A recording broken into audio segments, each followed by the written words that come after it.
sejarah pemakaman di Desa Trunyan, Bali, Indonesia. Sebuah tradisi pemakaman suatu wilayah pastinya berbeda satu sama lain dan terlihat unik bagi sebagian orang dari wilayah lain. Pulau Dewata, Bali, sebuah tempat yang terkenal akan kentalnya budaya dan tradisi yang masih dipertahankan oleh setiap warganya.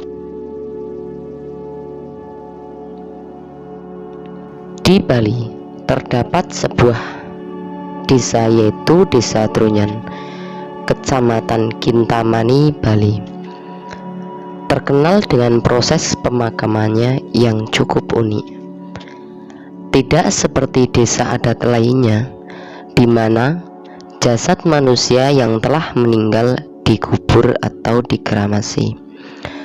Akan tetapi, di sebuah desa Trunyan, jasad tersebut justru dibiarkan terbuka, membusuk, dan menyatu dengan tanah secara alami. Penduduk desa Trunyan menyimpan berbagai tradisi dan peninggalan yang sangat beragam. Di antaranya adalah Puro Ratu Gede Pancering Jagat, tari brutuk saat bulan purnama, sasih kapat, dan kuburan Trunyan. Dalam artian, di sebuah Trunyan, Desa Trunyan tepatnya, terdapat sebuah tradisi dan peninggalan yang sangat beragam. Yang pertama adalah Puro Ratu Gede Pancering Jagat. Selanjutnya tari brutuk saat bulan purnama, sasih kapat, dan yang terakhir adalah kuburan Trunyan.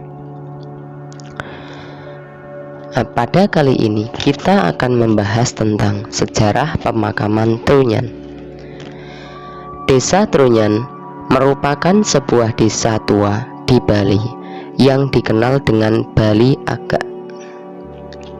Desa Trunyan memiliki kompleks pemakaman dengan 11 acak cakti atau pelindung mayat yang hanya diletakkan begitu saja di atas tanah. Di kawasan ini tumbuh pohon tarumenyan atau pohon menyan guna menetralisir bau mayat di bawahnya.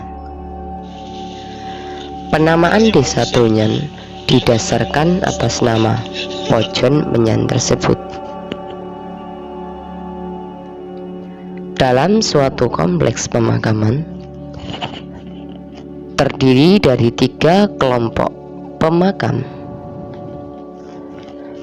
Kelompok pertama yakni Setrawayah, yakni tempat pemakaman yang dianggap suci dan baik karena berisi jasad dalam kondisi utuh dan meninggal dengan wajar. Kelompok kedua yakni kuburan muda dan diperuntukkan khusus menempatkan jasad bayi dan orang dewasa yang belum menikah dan syarat utama dalam keadaan utuh. Kelompok ketiga yakni Setrabantas, yakni pemakaman khusus untuk jasad yang tidak utuh dan meninggal dalam keadaan tidak wajar. Masyarakat adat Desa Trunyan memiliki 3 lokasi pemakaman adat, yakni Semawayah, Semabantas, dan Semanguda. Semawayah digunakan untuk pemakaman secara mepasah atau kremasi. Semabantas digunakan untuk pemakaman secara dikubur, dan Semanguda merupakan pemakaman yang dapat digunakan untuk pemakaman mepasah atau dikubur. Pemakaman mepasah dikhususkan untuk masyarakat Desa Trunyan, Bali yang meninggal setelah menikah. Para bujangan dan anak kecil dengan gigi yang telah tanggal masuk juga dalam kategori mempasah. Jasad pemakaman Mepasah, meskipun diletakkan begitu saja, juga tidak berbau, lantaran di tempat tersebut ada sebuah pohon taru sebagai penghilang bau jasad. Legenda masyarakat Trunyan mengenai pohon Trunyan ini sanggup menghipnotis 4 bersaudara dari Keraton Surakarta yang telah melakukan perjalanan melintasi lautan. 4 bersaudara dari Surakarta ini akhirnya tiba di desa Trunyan, dan sulung dari 4 saudara itu jatuh cinta dengan seorang dewi penunggu pohon tarumenyan. Keduanya akhirnya menikah dan mendirikan sebuah kerajaan kecil di desa Trunyan, Bali. Dan Pangeran Sulung menjadi raja kecil bergelar Ratu Sakti Panjering Jagat. Semasa kepemimpinan raja kecil, masyarakat desa Trunyan diperintahkan untuk meninggalkan jasad warganya yang telah meninggal di bawah pohon tarumenyan. Semenjak itulah wangi tarumenyan menjadi tidak lagi menyebar, dan jasad yang diletakkan di atas tanah tidak lagi membusuk.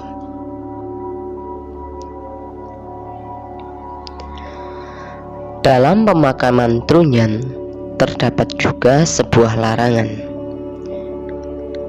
Keunikan di pemakaman desa Trunyan, hanya laki-laki saja yang diizinkan untuk pergi ke sana dan mengantarkan jenazah setelah ritual persiapan dilakukan. Persiapan yang dimaksud meliputi pembersihan jenazah dengan air hujan dan membungkus dengan kain, tetapi bagian kepala dibiarkan terbuka. Perempuan desa Trunyan tidak diperbolehkan untuk mengunjungi tempat pemakaman. Mereka percaya apabila desa akan terkena gempa bumi atau letusan gunung berapi jika perempuan datang ke pemakaman. Selain itu, mereka mengunjungi makam tidak boleh langsung masuk pura Panjering Jagat dan harus melalui proses pembersihan terlebih dahulu. Pemakaman Semewayah desa Trunyan, beberapa jasad akan dibaringkan di dalam sangkar bambu untuk menghindari hewan buas.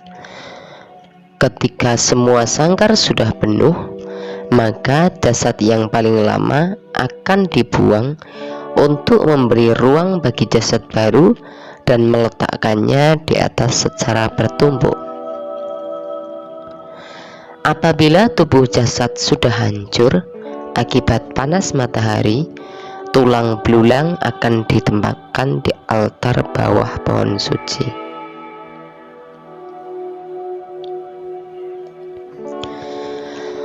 Pura Ratu Gede Panjering Jagat.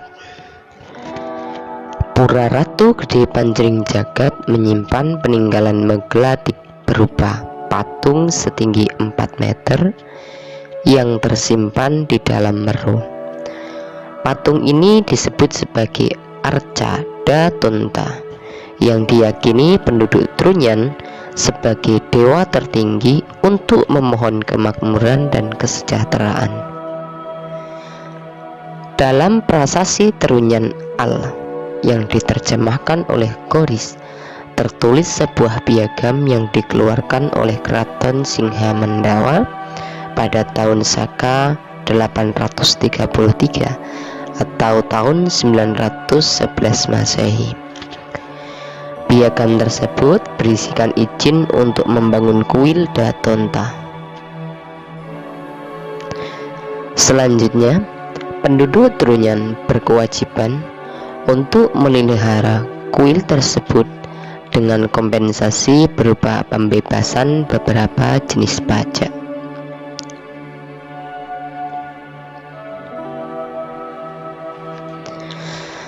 Tarian Ratu Brutuk.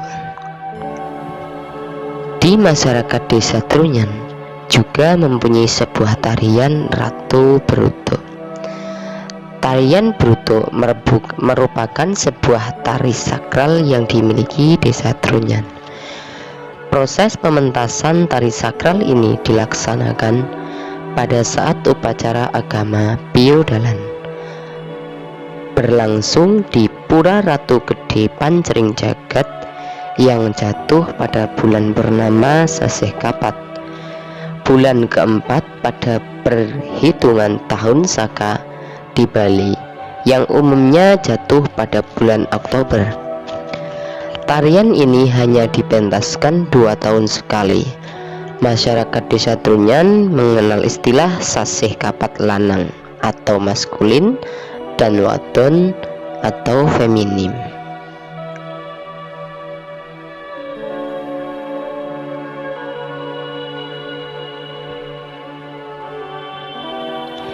Tari Brutuk hanya dimainkan para pemuda yang belum menikah.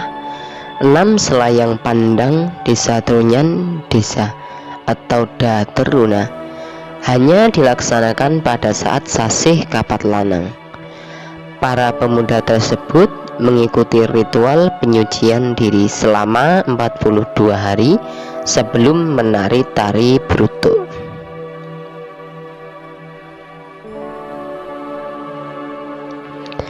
Pada saat Kapan Waton, kegiatan upacara dimeriahkan oleh para remaja putri Dateruni dengan aktivitas menenun kain sebagai proses ritual. Tari Brutuk dalam pementasannya tidak menari seperti tari Bali pada umumnya.